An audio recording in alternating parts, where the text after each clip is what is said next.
There is a certain inevitability to a contest between Thanos and Deadpool. On the one hand, you have the Titanians old, driven by an ideology so steadfast it can withstand the collapse of galaxies.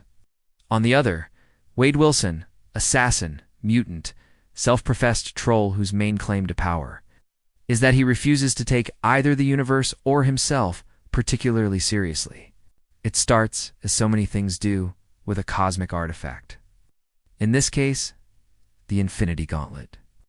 For most, the gauntlet is a symbol of ultimate power, a tool to reshape existence. To wipe out half the population with a snap, or bring it back, depending on the warlord's mood at the time. For Deadpool, it's more or less a fancy glove with the added bonus of really annoying Thanos. Predictably, Thanos is not a fan. The conflict comes together on a ruined moon.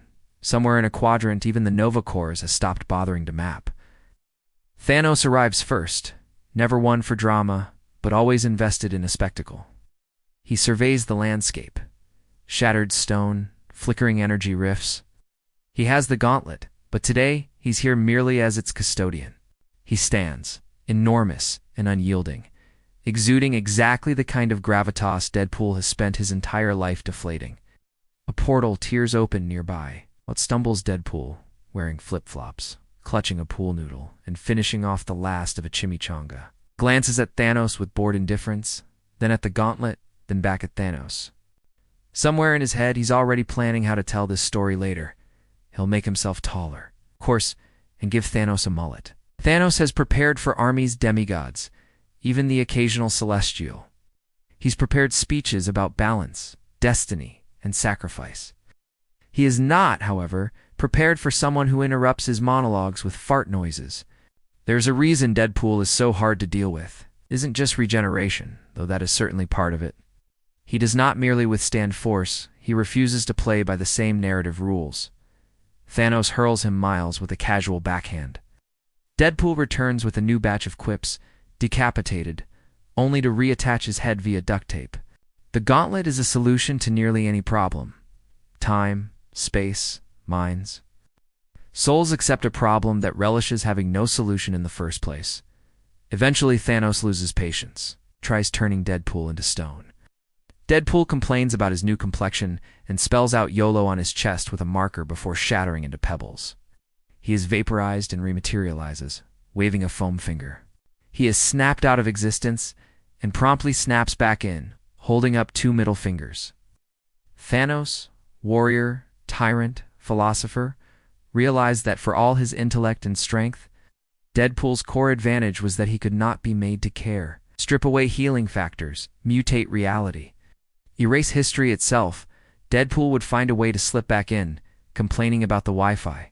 This calls for escalation. Thanos tries words, elaborate threats, warnings, a concise history lesson on the perils of irreverence in the face of cosmic order. Deadpool mocks his syntax, critiques his fashion choices, inserts himself into flashbacks.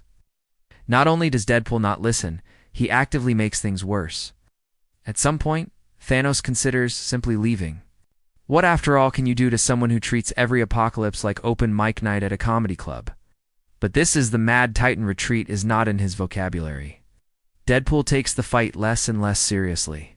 He filibusters attacks, narrates his own movements, and annotates the battlefield with crayon. He draws a mustache on Thanos, using a stolen Infinity Gem. Thanos tries erasing him from all realities, but Deadpool reappears in a panel margin making faces. The gauntlet falls into Deadpool's hands because sooner or later, this sort of thing always happens. Deadpool considers reshaping the cosmos, then just conjures a mountain of tacos. He attempts to delete his own browser history.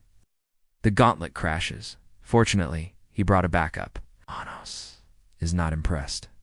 After several cycles of combat, humiliation, and fourth wall breaches, Thanos finally surrenders, though not to Deadpool. He surrenders to the inevitability of absurdity. As with entropy, one might slow its advance, but never undo it.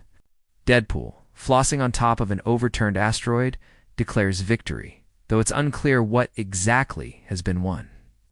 Thanos departs, silently vowing that next time he will choose an adversary less immune to consequence. In the end, there is a certain poetry to it. Thanos stands for ultimate control. Deadpool for utter chaos. Each in his way triumphs, each in his way loses, and the universe muddles on, as indifferent to their posturing as Deadpool was to the narrative itself. Somewhere out of frame, Deadpool is already pitching this as a movie.